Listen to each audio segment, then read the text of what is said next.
Although we discuss numerous prehistoric megastructures on our channel, the ancient ruins of Baalbek in modern-day Lebanon might be the most compelling evidence of an advanced ancient civilization missing from our history books.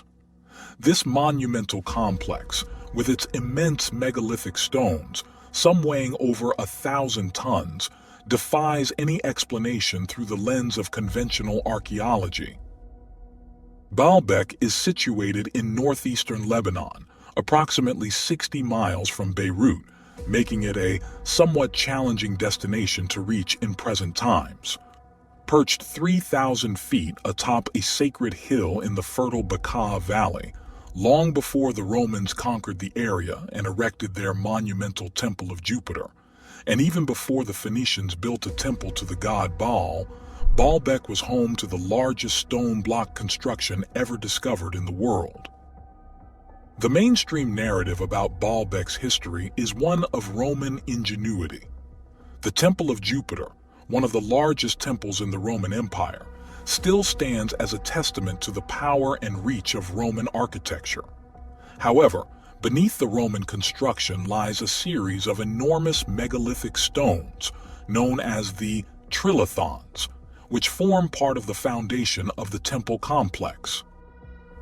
These trilithons each measure over 19 meters, 62 feet in length, 4.2 meters, 14 feet in height, and 3.6 meters, 12 feet in thickness, and weigh approximately 900 metric tons, making them one of the largest stones ever moved, lifted, and stacked in human history. To put this into perspective, each stone is roughly 36 times the weight of the stones used to construct Stonehenge, and approximately 10 times the weight of the largest stones used in the construction of the Great Pyramid of Giza. Despite their immense size, these stones were somehow transported from a quarry located over half a mile away and raised to a height of 30 feet or 9 meters, on top of these smaller 400-ton blocks to form part of the foundation of the Heliopolis complex, upon which the Temple of Jupiter was later built. The precision with which these stones were cut and aligned is extraordinary, as they fit together almost seamlessly, with gaps so narrow that not even a piece of paper can fit between them. Unlike typical Roman construction, which focused on grandeur and aesthetics in visible structures, the trilithons were not designed to be seen. They were buried within the foundation, hidden from view, and seem to have been laid out primarily for structural purposes. This raises the question of why a civilization would go to such lengths to move and position these massive stones only to bury them. There isn't any historical documentation from the Romans detailing how they achieved such an architectural feat. The Romans, renowned for their meticulous record-keeping, documented nearly every major construction project they undertook. Yet there is no Roman account explaining the process of moving these immense stones or how they were incorporated into the foundation of the Temple of Jupiter. Furthermore, the different construction methods evident at Baalbek, ranging from the finely crafted megalithic stones at the base to the more rudimentary stonework of the Roman structures, indicate that the site may have gone through multiple phases of development, with the earlier phases being of a higher technological standard. Moreover, according to historians, the largest Roman cranes could only lift 60 metric tons, making it highly improbable that they moved stones weighing 900 tons or more. Additionally, the Romans used to drill Lewis holes in the stones to be able to lift them with their cranes. However, the trilithon stones do not seem to contain any Lewis holes. But if no known Roman engineering technique explains how these stones were moved or positioned with such precision, who built Baalbek's original foundation? The trilithons show evidence of wind and sand erosion that is not seen in the Roman construction, suggesting they could have predated the Romans for thousands of years, with some researchers like Graham Hancock believing the trilithons are around 12,000 years old, predating Roman construction by around 10,000 years. This is not a simple guesswork, as there are archaeological signs of continuous habitation at the site as far back as 9000 BCE. This means that whoever the actual builders were, they are entirely unknown to us and our established historical records. But the trilithon stones are just the beginning. On this side of the Temple of Jupiter, there's another giant megalithic work with this enormous block that weighs around 800 tons. Just compare the size of the block to the tourists nearby. Right next to it is the South Megalithic Wall, where there are numerous such blocks with flat surfaces.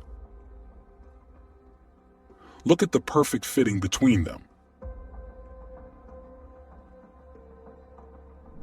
Some of the fittings are even at an angle, making the megalithic wall even more impressive and sophisticated. This is clearly the work of a far superior civilization than the Romans, Greeks, or Phoenicians. Even a child can see the clear difference between the superior megalithic construction at the foundation and the inferior Roman work built on top. If we look closer at the surface of the giant stone blocks, we can see these strange parallel scratches. They can be seen in different parts of the complex on various megalithic stone blocks. We can also see them on the trilithon stones themselves. These scratch marks have lengths of around 3 meters or 10 feet and are perfectly parallel. This means they could not have been made with primitive tools. Moreover, the marks look more like some kind of machine marks.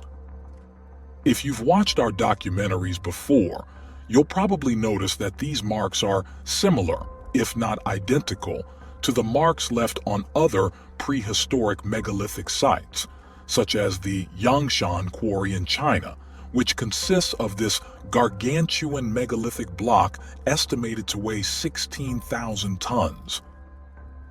As you can see, the Yangshan quarry in China has the exact same tool marks that are seen on the massive stones at Baalbek. Similarly, in the ancient city of Petra in Jordan, tool marks that closely resemble those on the Yangshan blocks have also been identified. The marks can be seen in the prehistoric parts of Petra, which were created thousands of years before the Nabatean kingdom settled the city in the 4th century BC. Shockingly, comparisons with modern machinery reveal striking similarities in the striations produced by contemporary mining equipment, which suggests a level of sophistication in ancient tooling methods that parallels modern technology. Does this mean that the prehistoric civilization that built all of these gigantic megalithic sites had some kind of advanced technology, similar to our modern machinery and heavy equipment? An independent alternative Russian scientific research center called LAH, meaning Laboratory of Alternative History, studied the Baalbek megalithic complex in detail and discovered numerous tiny machine marks on various parts of the structure. You can visit their website to see for yourself, and if you don't know Russian, you can auto-translate the site. They showed the remarkable precision of the South Megalithic Wall of Baalbek and photographed the perfect fitting of the blocks, where we can see that the marks near the edges are even more unusual than those we discussed. They look so precise and miniature that they would be nearly impossible to make with rough tools. Even more astonishing are the edges themselves. If we zoom closer to the edges, we can see there's a miniature line going all along the boundary between the surface where the blocks meet and the bevel. This thickness of this line is less than 1/3 of a millimeter thin. It's unknown what kind of tool or machine made this line, but creating such precise and thin line is impossible with primitive tools. At the edges of the blocks, there is a chamfer composed of multiple phases, and the shape of the chamfer is identical on both blocks. The facets have been crafted with near jewelry precision, with some areas even polished. The quality and accuracy of the work are evident in this notch, which is precise down to a fraction of a millimeter. And take a look at this giant megalithic wall made of massive 800-ton blocks. Judging by the darkening on the surfaces of these blocks, it's clear that they are far more ancient than the Roman construction. Once again, we see remarkable precision in the fittings between the blocks. In fact, in some places, the joints are so closely fitted that you can barely see where the fitting is located. It's unknown how deeper underground this wall continues, as thousands of years ago, the ground level was much lower. This makes you wonder how the builders were able to transport, lift, and precisely stack these giant 800-ton blocks so perfectly at such a height. And in the entirety of the Baalbek complex, there are at least 40 such stones, all weighing around 800 to 1,000 tons. Many others may exist, but archaeological excavations have thus far not dug beneath all the sections of the complex. Right next to the Temple of Jupiter is the Temple of Bacchus. Once again, we can see gigantic stone blocks at the foundation, stones weighing 800 tons fitted together with absolute perfection, where not even a razor blade can fit between the gaps, both vertical and horizontal. If you're not right in front of the structure, you probably won't even spot the fittings. But the gigantic stone blocks aren't the only prehistoric remains in Baalbek. If you visit the temples of Baalbek, the first thing that will catch your eye will probably be the large columns, especially those that adorn the Temple of Jupiter, which are the largest stone columns ever constructed in classical history. However, these columns are not prehistoric, but the work of the Romans. These massive columns, standing at 65 feet or 20 meters in height, were constructed using limestone, which was quarried from nearby sources. But they weren't built as a whole, but were instead built in sections called drums, with each drum carefully carved and fitted together to form a seamless column. While the exact weight of each drum can vary depending on the specific dimensions, it's estimated that an individual drum weighs approximately 60 metric tons, which is around the maximum capacity of weight the Romans were able to lift with their cranes. One of the key techniques the Romans used to lift and connect the drums into the columns was the so-called Empolion holes, which are the cavities drilled into the center of each drum segment. These holes were used not only to align the drums, but also to provide a key point of attachment for lifting devices. The Romans often used Lewis irons, which were special metal clamps designed to fit into holes or grooves in the stone.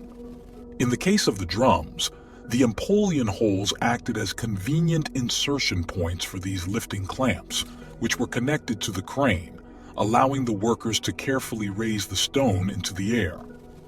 The entire process of the column construction represents some of the most impressive examples of Roman engineering. But the Roman columns aren't the only columns at Baalbek. Archaeologists were shocked when they found a large portion of columns that were far more ancient, and the majority of them were mostly destroyed. The reason these columns shocked archaeologists was that, unlike the Roman columns, they were not made of the limestone found nearby, but of rose granite, a much harder material. Moreover, they were not made by different drums connected with each other, but were one single structure. These 200 rose granite columns were quarried from Aswan, Egypt, over 700 miles away. This is the same quarry that supplied the famous rose granite blocks used in the King's Chamber of the Great Pyramid of Giza. Moving such heavy stones, each weighing up to 80 tons, from Aswan to Giza over 500 miles, is an astonishing task. But transporting similar multi-ton granite columns to Baalbek posed an even greater challenge. These granite columns didn't just travel down the Nile River and across relatively flat lands.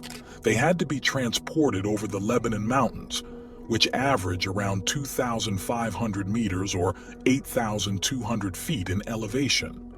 The sheer difficulty of transporting these colossal stone columns across such a mountainous landscape is staggering. This raises significant questions about how and why ancient builders went to such extreme lengths to bring these columns to Baalbek. The transportation over this challenging terrain would have required technology or methods far beyond what we typically attribute to ancient civilizations. But that's not the most impressive part. We know that granite is one of the hardest materials on Earth, and the only way to shape granite is with the use of tools with diamond tips. However, such tools were not in use until the late 19th century. Moreover, the columns are polished to an incredibly smooth and perfectly round finish, with the transition between the curved and flat surfaces being remarkably precise. It's highly improbable that this level of precision could have been achieved using hand tools alone. Even the most skilled sculptor would likely make minor errors, resulting in dips or bumps. Yet after thousands of years, there are no visible imperfections.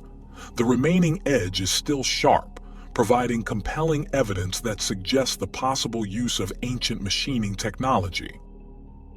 Like we mentioned, the majority of the pink granite columns are shattered to pieces along with numerous other stone pieces. In fact, large parts of the complex are filled with scattered stone remains. It's as if some kind of ferocious cataclysmic event occurred at the site. What kind of power could shatter large granite like that? If we examine the stone ruins scattered around the site, we find that many of them have strange patterns and what look like modern machine marks. Was this made by primitive tools? Author and researcher Brian Forster, who visited the site dozens of times to examine its prehistoric ruins, wrote an entire book dedicated to the advanced megalithic work on the site, titled Baalbek, Lebanon, Megaliths of the Gods. In it, he talked about the dozens of strange marks and cuts on the pink granite pieces. Most shockingly, he noted that there are numerous traces of iron oxidization on the stones, meaning they were most likely cut with some kind of machine. Brian Forster has numerous videos from his trips to Baalbek, together with lectures on the megalithic work there, so make sure to visit his channel for more in-depth research. Our documentary on the prehistoric megastructures at Baalbek would not be complete without talking about the site with the most shocking and paradigm-shifting discoveries, the Baalbek Quarry. This limestone quarry, located about a mile from the main temple complex, is the place from which the majority of the giant stone blocks at Baalbek were extracted, including the massive trilithon stones. However, the quarry also houses unfinished monoliths, which are even more fascinating, as they are bigger than the trilithon stones. One of the earliest and most famous discoveries in the Baalbek quarry is the Stone of the Pregnant Woman. This monolith, named after a local legend, is approximately 68 feet long, 14 feet high, and 14 feet wide, weighing over 1,200 tons. This stone lays at a raised angle with the lowest part of its base still attached to the quarry rock as though it were almost ready to be cut free and transported to its presumed location. Its immense size raises questions about how the ancients intended to transport and use it. Right below the stone block, we once again see the strange striation marks seen in the other megalithic stones, marks which many believe are machine marks. At Jungfrau Park in Interlaken, Switzerland, there's an intriguing model that demonstrates the number of modern cranes needed to lift the stone of the pregnant woman. Even if we assume this prehistoric civilization had the same crane technology as we have today, there's still not enough space for all the required cranes to be placed there. And even if they lift the block, how will they transport it to the temple? Initially, a large part of the monolith was buried underground, but after a long process of excavation, in 2014, a team from the German Archaeological Institute led by Jeanine Abdul Masih of the Lebanese University made an ever more shocking discovery. It was revealed that next to the stone of the pregnant woman underneath, there's an even more enormous monolith, which weighs 1,650 tons. This stone became known as the Forgotten Stone, and as of today, this is the largest stone block ever quarried in the world. In this aerial photo, you can compare the Forgotten Stone to the stone of the pregnant woman. The size difference is considerable. Considering the stone block was discovered just 10 years ago, who knows how deep the quarry goes and what else will be discovered in the future. Imagine what other giant prehistoric megaliths are out there, buried beneath the ground. The reason these stones remain an enduring mystery to modern scientists, including engineers and archaeologists, is that the techniques used for quarrying, transporting, and precisely positioning them are beyond the capabilities of any known ancient or contemporary builders. The path to Baalbek is uphill, traversing rough and winding terrain, and there is no evidence that a flat surface for hauling was ever constructed in ancient times. Furthermore, once the massive blocks reach the site, the challenge of how they were lifted and placed with such precision arises. Even if we assume the ancients could have used large pulley systems, the arrangement and positioning of the stones offer no feasible location where such an apparatus could have been installed. The very fact that the earth swelled the entire quarry proves that the site could be tens of thousands of years ago, placing it in the pre-Diluvian era. This could also explain the sudden and abrupt abandonment of the quarry. A cataclysmic event, whether an earthquake, flood, or some other natural disaster, could have forced the builders to halt their work unexpectedly, leaving these colossal stones unfinished and in place.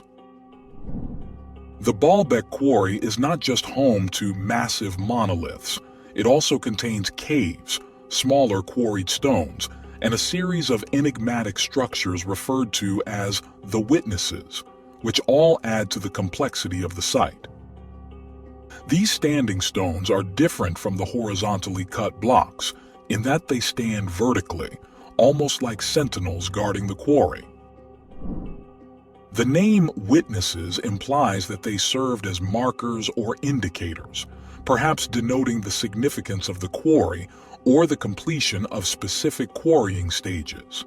The purpose of these monoliths is still debated, with some suggesting they could have been part of an ancient megalithic marker system, similar to other standing stones around the world, like those found at Stonehenge or Karnak in France. Some researchers propose that the witnesses may have had ritual significance or marked important celestial alignments, as ancient builders often incorporated astronomical features into their monuments. A lesser-known site is a second quarry nearby, just across the street, which is barely excavated. There, we find another gigantic stone monolith known as the Stone of the South. The Stone of the South surpasses the stone of the pregnant woman in size, with an estimated weight of 1,300 tons. Its upper part was most likely still visible during the time of the Romans, and for this reason we see numerous small extractions on its surface. Since the Romans were unable to move and use this giant monolith, they simply cut pieces from it for their constructions. Many believe this quarry is even bigger than the previous one we discussed, yet as of today, it remains unexcavated with constant rubbish and construction garbage being thrown over it. Who knows what other gigantic monoliths could be found buried beneath it? In conclusion, the prehistoric megalithic work at Baalbek remains one of the most awe-inspiring evidence of an advanced prehistoric civilization that possessed technology far superior to any known ancient civilization. There are many theories, myths, and legends surrounding the site. Ancient legends say that Baalbek is the most ancient building in the world and was built by Cain, the son of Adam, 133 years after the creation, with the help of Nephilim giants who were punished for their iniquities by the Great Flood. The Baalbek stones and quarry continue to fascinate and mystify people around the world.